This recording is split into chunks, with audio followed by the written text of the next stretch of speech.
송진우 씨는 사무실 기기를 바꾸려던 중 나라전자 직원인 오형재 씨와 거래를 합니다. 오형재 씨는 회사에서 판매하는 금액보다 저렴하게 줄 수 있는 방법이 있다면서 개인 계좌로 3천만 원을 입금하라고 했습니다. 대신 세금 계산서는 회사 이름으로 발행이 되기 때문에 문제가 없다고 했죠. 알고 보니 오형재 씨는 이 돈을 개인 채무 변제에 썼고 이 사실이 들통나 회사를 그만뒀습니다.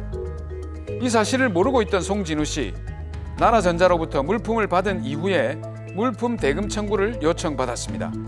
하지만 송진우 씨는 이미 나라전자 직원에게 물품 대금을 지급했기 때문에 더 이상 돈을 줄 수 없다는 입장입니다. 이에 나라전자에서는 송진우 씨에게 물품 대금 청구 소송을 제기했습니다.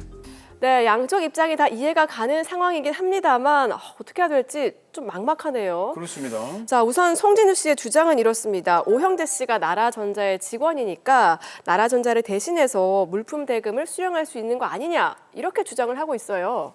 네, 송진우 씨는 그렇게 주장할 수도 있습니다.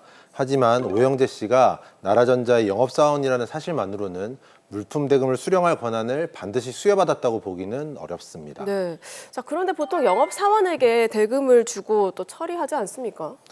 수액의 경우에는 그런 경우도 종종 있습니다. 네. 하지만 지금 이 사건에서 오형재 씨가 나라전자를 대리해서 물품 대금을 수령할 권한이 있었다고 보려면 나라전자가 명확하게 거래처에 수령 권한이 있다는 점을 알렸거나 평소에 물품 대금을 오형재 씨가 수령하는 거래가 반복되었거나 하는 그런 정황이 있어야 합니다. 네. 회사 계좌로 물품 대금을 수령하는 것이 통상적인 거래 방법이며 영업사원 계좌로 대금을 수령하는 것은 극히 이례적이라고 볼 수 있겠습니다. 근데 이게 나라전자에서는 오형재 씨에게 물품 판매 업무를 맡겼지 않습니까? 네. 요 자체만으로 봤을 때 송진우 씨가 약간 오해할 수 있는 그런 상황이 됐거든요. 그렇죠. 그렇다면 이게 송진우 씨 입장에서 기망을 주장할 수도 있지 않을까요? 네, 송진우 씨 입장에서는 나라전자의 직원인 오형재 씨가 자신을 기망해서 3천만 원 가량의 손해를 입게 되었다고 주장을 해볼 수가 있겠습니다. 그렇죠. 그리고 기망의 원인을 나라전자에게 돌릴 수가 있겠는데요. 네. 나라전자가 오형재 씨를 직원으로 고용했기 때문에 사용자로서 책임을 져야 한다는 것이죠. 그렇습니다. 사용자로서의 책임 이게 중요하겠네요. 네, 그렇습니다. 민법 제756조 제1항에 따르면 사용자 책임이란 타인을 사용하여 어느 사무에 종사하게 한 자는 피용자가 그 사무 집행에 관하여 제3자에게 관한 손해를 배상할 책임이 있다라고 규정하면서 하지만 사용자가 피용자의 선임 및 그 사무감독에 상당한 주의를 하여도 손해가 있을 경우에는 그러하지 아니한다라고 규정을 하고 있습니다. 네. 자, 그럼 오형재 씨의 사용자인 나라전자가 이 사용자의 책임을 지고 손해배상을 해야 된다 이렇게 주장을 해볼 수도 있겠네요. 네, 맞습니다.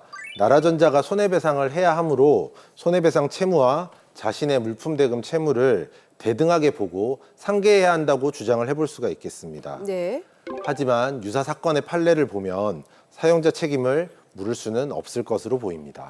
아니 이게 자꾸만 안 된다고 하시면 어떻게 하십니까? 좀 되게끔 좀 해주셔야죠. 네, 저도 자꾸 안 된다고 말씀을 드려서 안타까운데요. 대법원 판례를 보면 조금 이해가 되실 것 같습니다.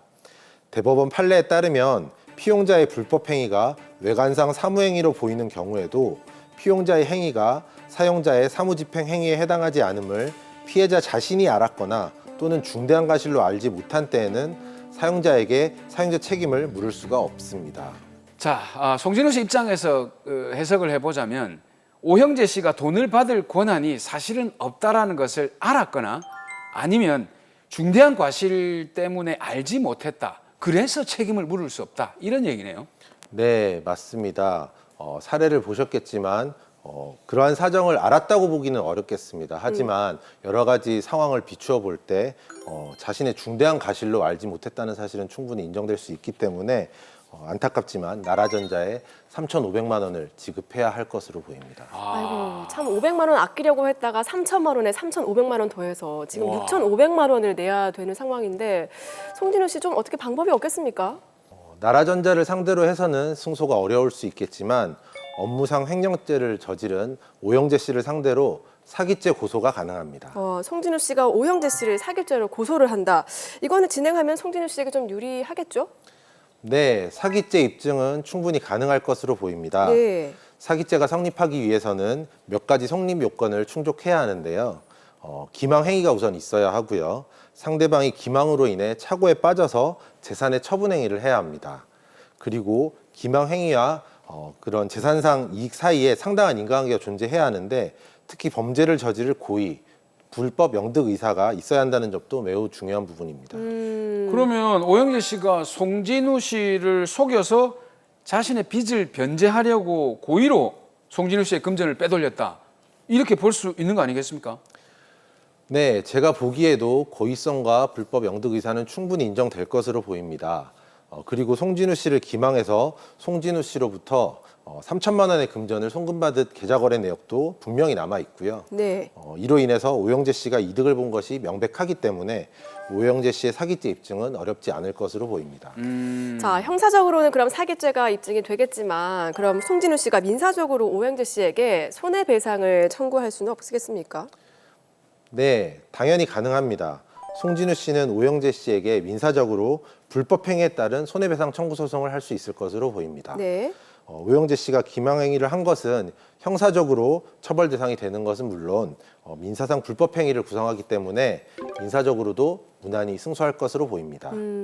다만 오영재 씨에게 자금 여력이 있어야 피해 회복이 가능할 텐데요. 그렇죠. 오영재 씨 입장에서는 형사 사건에서 자신의 형량을 줄이기 위해서라도 피해 변제를 하면서 합의에 나설 것으로 예상이 됩니다.